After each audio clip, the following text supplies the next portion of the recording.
It's amazing how we can appear bigger than life when performing for a child. But that's been one of my greatest joys in life, ever since I was in high school myself, is sharing the talents that God shared with me with those younger than I. Here we are with Jim Duck Atkins of Cedar Hill, as we perform for the youth of Westside Elementary School in Cedartown, Georgia, from 1986. Hear a little bit about what is a guitar. Guitar, as we know it today, came from Spain, and over the years, various types of different looking guitars. You might look at a guitar one day and you see it's got a great big back like this right here. It looks like a turtle. You know anybody know what a turtle looks like? Very big tortoise. Looks like it's got a turtle on the back of it back there. Now those were what are called lutes.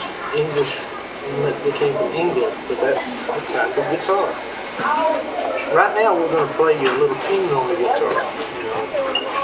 This is one that everybody plays the guitar learns, and it's the only one I know, so we're going to try it. It's called Wildwood Flower.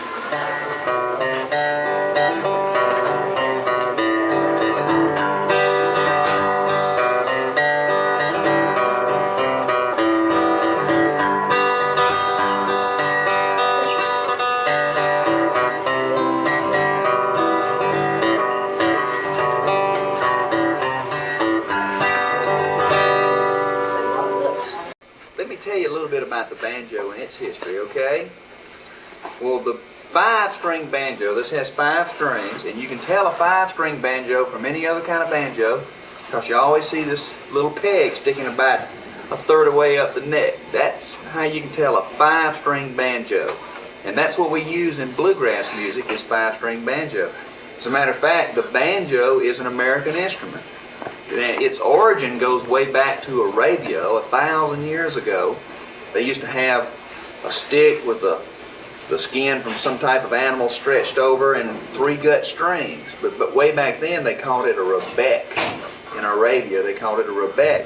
And then as people moved from one country to another to places and stuff, and eventually started coming over to the United States, way back when it wasn't known as the United States at that time, but as the settlers came over, a form of the banjo called the banjar was brought over, and it wasn't until 1831 that a guy named Joel Sweeney put this 5th string on the banjo, and that's what made it an American instrument. Before then, the banjo, like I said, either had 3 or 4 strings on it, but once he put this 5th string on it, what that did was it created a ringing type sound, because see, the 5th string is the highest pitched string of all on the banjo, and it's right next to the lowest pitched string. So it goes, and the 5th string is the highest pitch.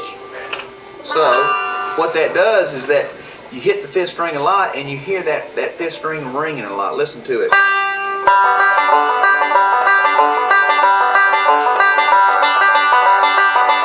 What you're hearing are a lot of notes being hit, but you're hearing a lot of this.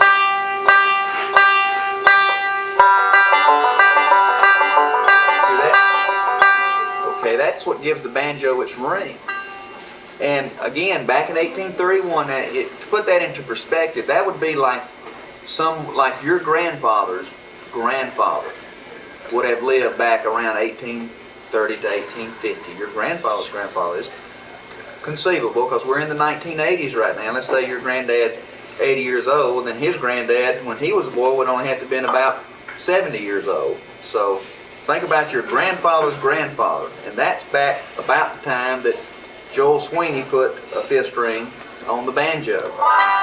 Now, I'm sure that y'all have probably heard the banjo in the past. Probably some of the more famous ones was even the film that came out here it was produced here in Georgia, Dueling Banjos or Deliverance. Y'all remember hearing it? Any of y'all ever remember that tune?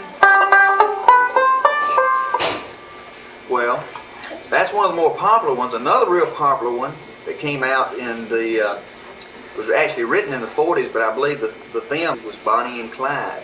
Story of Bonnie and Clyde, and had Foggy Mountain Breakdown on it. Let's play a little Foggy Mountain Breakdown for it. Just a little bit more up tempo.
Thanks for watching Randall Franks TV. Do come back again.